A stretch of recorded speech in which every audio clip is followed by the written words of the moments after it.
Vietnamese man's headache was caused by chopsticks in his brain.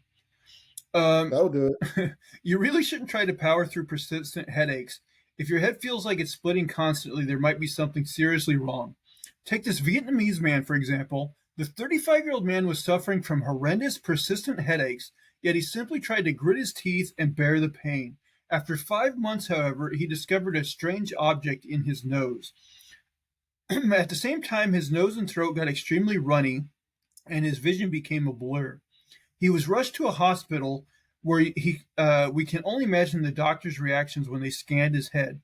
There was a pair of chopsticks lodged inside the man's skull. When asked if he knew how the chopsticks got in his brain, the man couldn't remember at first.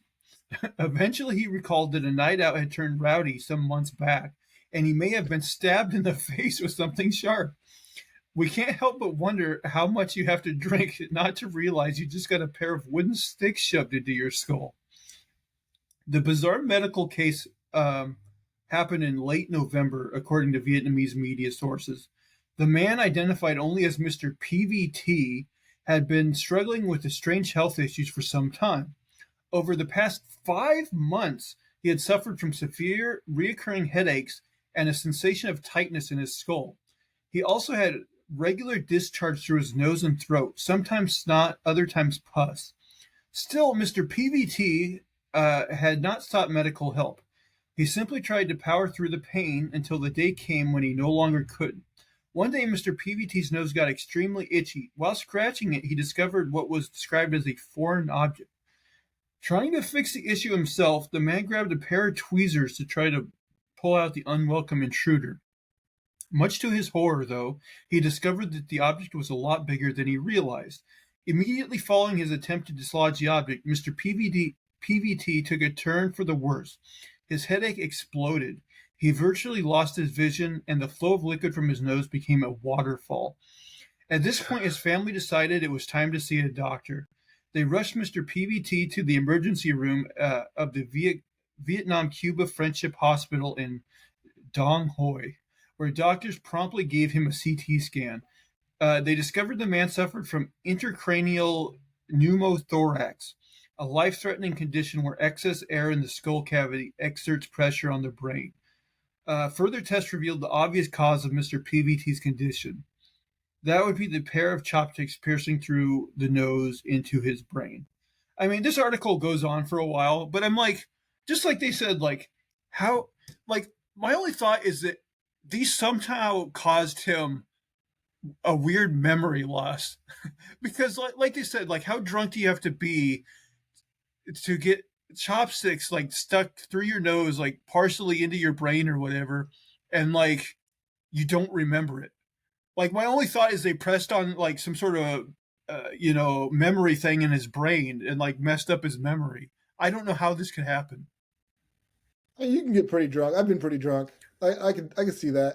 You get that But drunk though?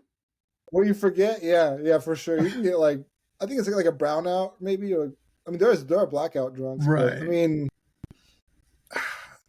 the thing is how the chopsticks got all the way up there. Like, what kind of fight was this? Was he fighting like a ninja who could like easily get chopsticks up people's noses? Like, The other thing, what? I would think the chopsticks would be long enough that it would kill you if they actually got that far in. True. This guy is a survivor. It's a miracle he's alive. It is amazing. It is amazing that it didn't just kill him. But the fact that, Yeah. but the fact that also that he could like, I don't know, like he's getting these terrible headaches, but you would think there would be like, if the chopsticks are actually in there, like you would think they would cause so much discomfort. Like he would know, like there's something else wrong. Like there's something in here. You know what I mean? Yeah. Like it's just amazing to me. Maybe he's one of those guys that just really hates going to the doctor, and he's like, "No, it'll be fine. It'll be fine." He I don't must know. have made up that chopstick story, the fight or something, because what did the people hold him down and place the chopsticks up his nose? Like, It doesn't say. Oh, something maybe weird if. is up with that. Something weird is going on with that story, man. Yeah, I just don't know. Like even if he was like blackout drunk, like when he woke up the next morning, how could he not know there was something more wrong than just like a terrible headache? You know what I mean? Yeah. But yeah, the fact that it's even possible for that to happen and not kill you is pretty amazing to me. Yeah, that is amazing. The human body can survive a lot of stuff, I guess. There's definitely like, man, can you imagine like just being a doctor and like you see something like this? Like Yeah, man. anytime I bet doctors who perform like, CT scans and stuff like that, they just or X-rays. To be honest, like every time you do one, there's that like 1 in 1,000 chance you're gonna see something like just out of this world. For sure. Yeah. I think they see it all the time, man. Like I've heard bad stories, like sad stories too, of like people doing stuff with animals. Oh yeah, Uh, and you always hear about people sticking something up their butt. So I mean, those are the ones we hear about. I'm sure they have like so many stories to tell that I mean, obviously they can't really tell you because they're under that right. HIPAA and stuff like that. But geez, man, they seen some stuff. I always wonder about some of these that are published in medical uh, journals, like this guy, where they just go like, "Oh, he's Mister PVT" or whatever. But I think they still have to agree to that. Like, "Oh, your case is so weird. Can we publish it in a medical journal? We won't use your Oh real yeah, name." But sometimes in these medical journals, you will hear the story of like, "Oh, this guy shoved something crazy up his ass," and it's like, yeah. even if they were going to not use your name, would you really want that in a medical journal? That, oh yeah, you know, stuck this. I think we had a story where a guy stuck like an unexploded like World War II like artillery shell up his ass or something. It's like, who wants that published in a medical journal? Yeah, man. I think I've also heard about light bulbs being up there. No, I think There was an episode of Scrubs where somebody did that. I don't know if that's oh, based on a maybe that's what real. I'm confusing it with. I could be confused 'cause that's really dangerous as hell too. Like obviously an unexploded grenade or whatever is going to be bad as hell. But I mean, also a light bulb is not the smartest thing to shove up there, man. That would cut you up and chemicals and everything. But I don't know. man, Light bulbs are associated with good ideas. man, people do some crazy. Like, just go online and buy a sex toy. Why is that so hard? Is there more shame in that than going to the doctor at the end of the day and telling them about what you shoved up there? I wouldn't think so, but it keeps happening, so you never know. But I it did hear just, about a woman recently who shoved a sex toy up. Did we talk about this? I don't know. I don't But know.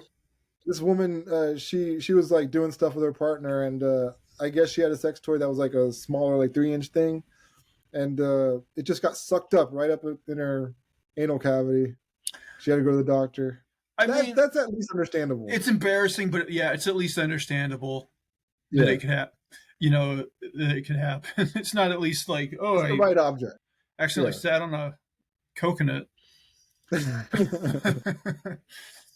Well, AJ, back to light bulbs and good ideas. You know what's a good idea? What is? Subscribing to our YouTube channel and subscribing in audio form on your podcast catcher of choice. We thank everybody that does that.